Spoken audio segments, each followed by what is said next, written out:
Hey, it's Scott Jordan and Mark Warner here for the COVID video update for November 5th, 2020. And Mark, where the heck are we? Hello there, everybody. We're actually 6 feet apart is where we are, but you may be thinking more about what's behind us. We are actually in the, unbeknownst to many people, the Bullen Broadcasting Studios, which is a complete revamping of something that was commonly referred to as the training center. Yep. Anyway, we're all set up because this is the virtual week of the year. Essentially, there are no live trade shows happening anywhere on planet Earth, to my knowledge. Well, maybe that's an exaggeration.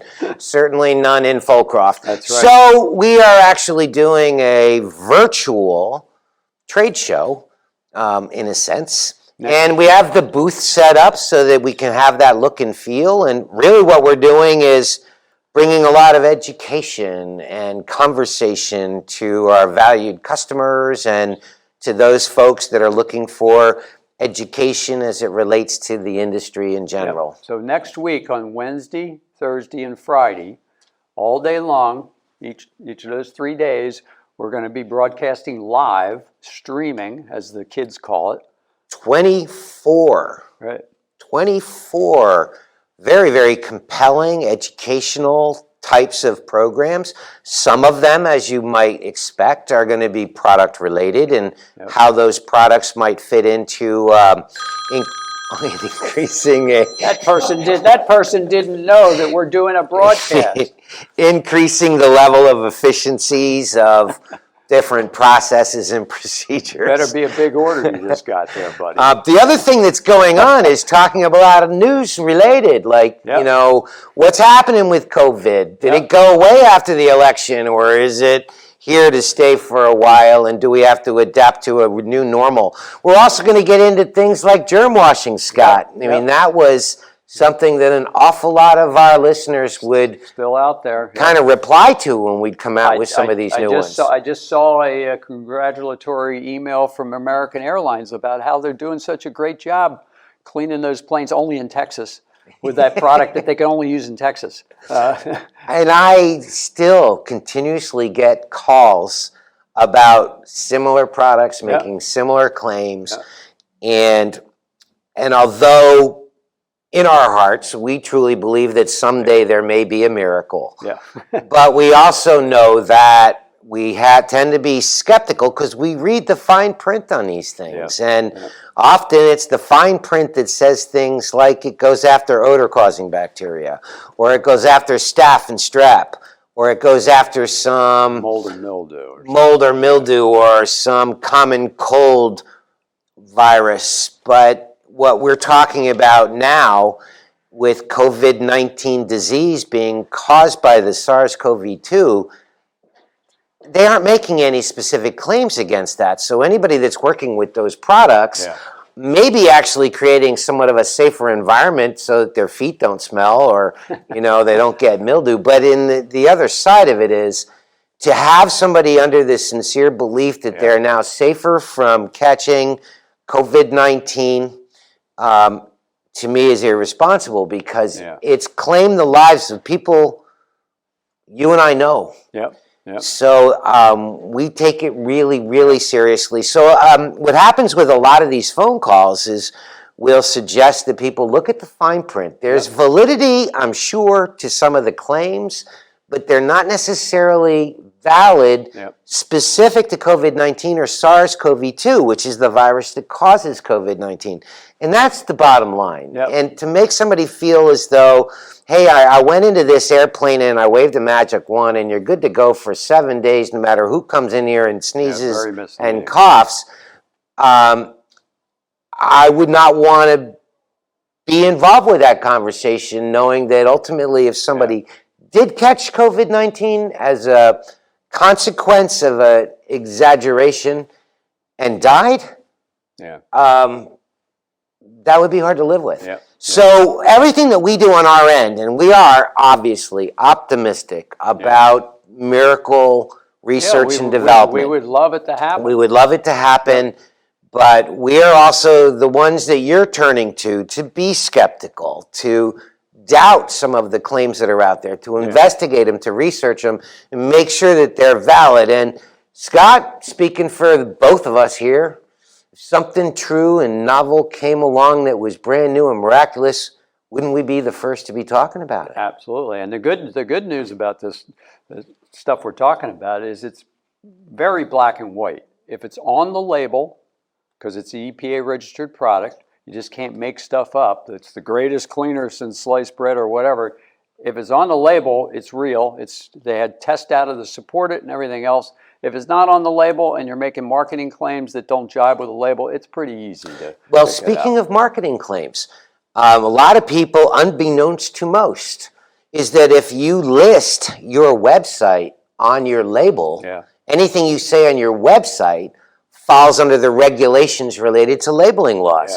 So if in fact it's not on the label, but you're saying it on a website, technically that's an illegal labeling. And there's people looking for that. And there's people out there now looking for that. And so that's part of what's going on. We're going to be talking about this in great detail next week on Wednesday, Thursday, and Friday. There'll be 15, 20-minute segments. And one of those segments, it's you and me. And we'll be talking about germ washing. We have another segment next week that we're going to dive into disinfectants in general, talking about kill claims and stay wet times and dwell times and what do they all mean. We may even bring up spears and spikes, oh my, I don't know. But we're going to dive into the whole side of the chemistry of disinfectants and sanitizers and how all that works. We're also going to have the opportunity to dive into the AirX pathogen control program, how we work to comply with OSHA laws regarding bloodborne pathogens, and how we control pathogens that might be airborne. And of course, we all know what that's about. And much, much more, but we don't want to give it all away. So let me get back to... I had much, much more to say. Let me get back to how this is going to work. Again, it's going to be streaming, and we also are going to be recording it, just like we are this one. And then you'll be able to watch it after the fact. But the best thing is to watch it live. So every day we're going to have these different segments. But you can go to Twitch is one of the streaming services. YouTube Live, the Bullen channel on there, as well as the Bullen website itself. And what am I forgetting? Did I miss one? I think that's it. So you have different possibilities of viewing the live shows, again, all day long, Wednesday, Thursday, Friday. So let's share with you the schedule. It's going to be every hour on the hour, starting at 9 o'clock Eastern Standard Time. That's important. Since we've changed our clocks again. But it's 9 o'clock, 10 o'clock, 11 o'clock, 12 o'clock, 1 o'clock, 2 o'clock, 3 o'clock, 4 o'clock. So there'll be 8 each day at those time slots. So if you miss one, you know that you can come back on in the top of the hour and you'll catch another one.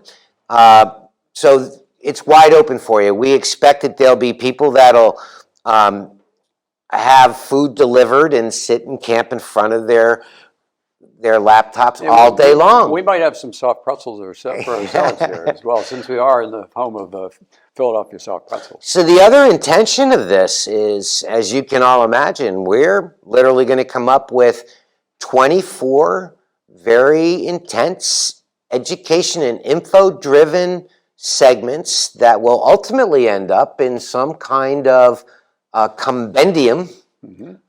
Compendium? Yep, that's a word. Archive that we would give access to via the bullenonline.com website. Yep. So very exciting. We're not trying to kind of compete with anybody else, but we thought, hey, we've got this beautiful Bullen broadcasting studio that we've set up, and we're going to be doing a lot more of these in the future. And we thought, let's set the booth up and kind of make believe we're at the show next week.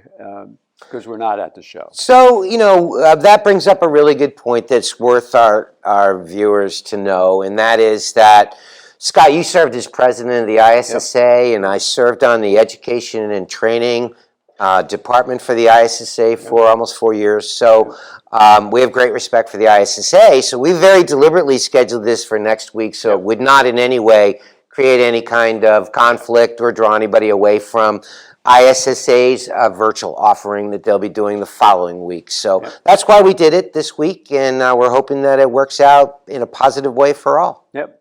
So that's our teaser alert. Stay tuned for next week. We will be sending emails out to everybody that normally gets this email on the COVID update, as well as all of the other email addresses we have in our system. I think it's about 1,800 people with all the links where you can watch the stream, the times, and all the subject matter that we're going to be covering, as you stated, 24 different things. So that's it for today. We're going to get back to work, I guess. Yep, we're going to get masked up and go see if we can find a Philly cheesesteak somewhere around here.